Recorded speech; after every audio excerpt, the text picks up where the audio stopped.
Sejam bem-vindos a mais um Tudo que você sempre quis saber sobre marcas, mas tinha vergonha de perguntar. A gente vai ter agora mais uma pergunta do nosso amigo Anônimo de Santa Maria. E pessoal, faz silêncio aí no fundo que a gente está gravando, mas vamos lá. Nossa, nem tava ouvindo. Pô, não zoa. Vamos lá. Continuando essa série, então. Pergunta do Anônimo de Santa Maria. Ao meu ver, o design está a cada ano aumentando suas funções. Acredito que seja uma coisa boa para dar mais unidade aos projetos, mas no começo da minha faculdade não se falava em propor nomes para a marca ou naming. O designer recebia o briefing e era sua responsabilidade propor alternativas daquele problema. Para começar assim, a gente tem que lembrar que naming não é uma disciplina no campo do design.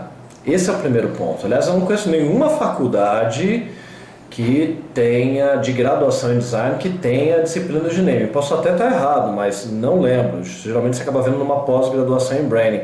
E aí o que acontece, né? No passado, era muito fácil o cliente criar o nome para a própria empresa, porque tinha muito menos nomes aí sendo usados, muito menos marcas registradas, e ali o próprio cliente, com criatividade ou não, criava um bom nome, ou um nome mais ou menos, às vezes um nome medíocre, mas às vezes até um bom nome, ia lá, via, estava livre, registrava e tudo bem. O problema é que hoje, na hora que ele vai montar uma empresa, as ideias de nomes que ele cria não podem ser utilizadas. E também o empresariado está mais consciente da questão do registro, que no passado não, ele começava com o nome, sem estar nem aí se podia registrar ou não. E aí, aquela demanda, aquele briefing que era só para criar um logo, passa a ser de um nome e de um logo, porque ele não tem ali um nome para poder criar a identidade visual. E não é incomum que ele vá procurar um designer, porque ele pensa, bom, é alguém que está criando a identidade da empresa, o logo é identidade visual, o nome é identidade verbal, então ele vai atrás de um designer. Então começa por aí essa questão, a gente acha que é cada vez mais fundamental que o designer se envolva nesses processos, mas tem que entender que nem é uma disciplina que tem uma lógica diferente, porque é verbal, da área de design em si, mas é igualmente importante que os designers desenvolvam isso. Uhum. E aí tem a segunda parte da pergunta deles, da pergunta do nosso anônimo, que é: vocês veem o design incorporado cada vez mais, cada vez mais partes do processo de criação da comunicação de uma empresa?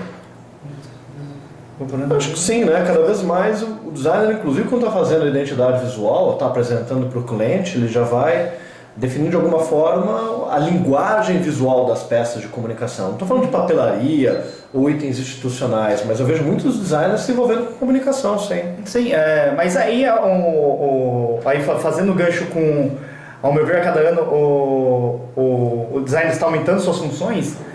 Eu vejo que assim, a gente está chegando num ponto em que, assim como a medicina tem as especializações, assim, ou você vira um genérico, assim, você faça tudo, e que não é demérito isso, mas que você tem muito mais um perfil de agência, na qual você vai agenciando profissionais ou empresas para fazer tudo, ou uma questão de especialização, assim como a medicina se rumou, assim, você não tem como ser um cardiologista ou oftalmologista.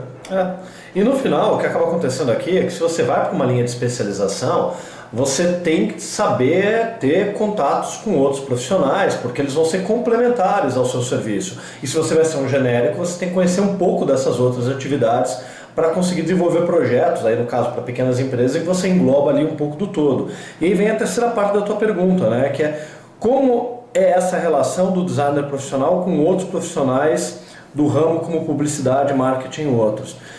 Aí, assim, tem muito preconceito na área, entendeu? Tem muito preconceito de designer com o pessoal da área de publicidade com marketing, marketing com designer. Você tem uns receios ali que atrapalham essa relação, sim. E até mesmo essa parte do relacionamento profissional com essas outras áreas, como publicidade e marketing, como você comentou, é um pouco nebuloso, porque assim, se você for ver no final,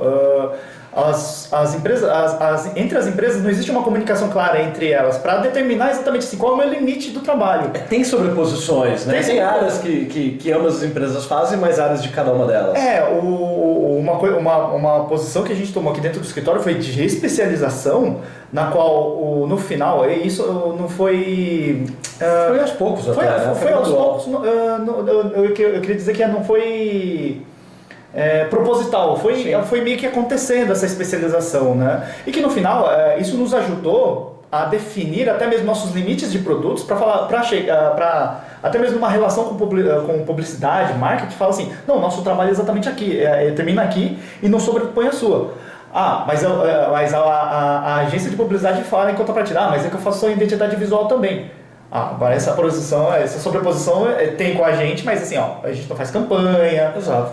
Essas situações. E aí o que acontece, cada vez mais o que a gente tem feito foi procurar parceiros, empresas na área de publicidade, comunicação, marketing, que queiram ser parceiros nossos, porque embora algumas queiram abraçar o mundo e trazer tudo para si, tem outras que entendem que, pô, bacana, já teve um processo de brand, de estratégia, já teve um processo de naming, já teve um processo de identidade visual. Na hora que aquilo cai no colo da agência de publicidade, de comunicação, já tem a marca muito mais bem formatada para eles poderem trabalhar. E aí são geralmente com esses profissionais que têm uma cabeça mais aberta que a gente vai se relacionar respeitando muito a área um do outro. Obviamente nem todos os profissionais são assim, mas também nem todo designer é assim. Às vezes o designer ele quer impor a sua vontade. E quando a gente fala de atender empresas já de médio e grande porte, onde você vai somar essas especialidades, você tem que ter muito respeito pela opinião do outro, pelo background dele, pela experiência dele, que não é melhor nem maior do que a sua, mas é diferente. E essa complementação pode ajudar muito o cliente no desenvolvimento de um projeto. Exatamente. Desde que todas as partes saibam seus limites. E saibam conversar, e saibam dialogar, mesmo quando tem ali alguma sobreposição. É isso? É isso. Beleza, então. Então, pessoal, um abraço e mandem as suas perguntas. O link está aqui no começo da postagem para a gente poder continuar o programa. Okay. Ninguém quer perguntar nada para a gente. Né? Mentira, a gente tem lá umas 100 perguntas já. Bom, pelo menos a gente tem um banco de perguntas já. Né? Vai durar algum tempo. Vai durar algum tempo. Então, é isso, pessoal. Espero que tenham gostado. Esse foi mais um Tudo que você sempre quis saber sobre marcas, mas tinha vergonha de perguntar. E é isso. Acabou. Abraço.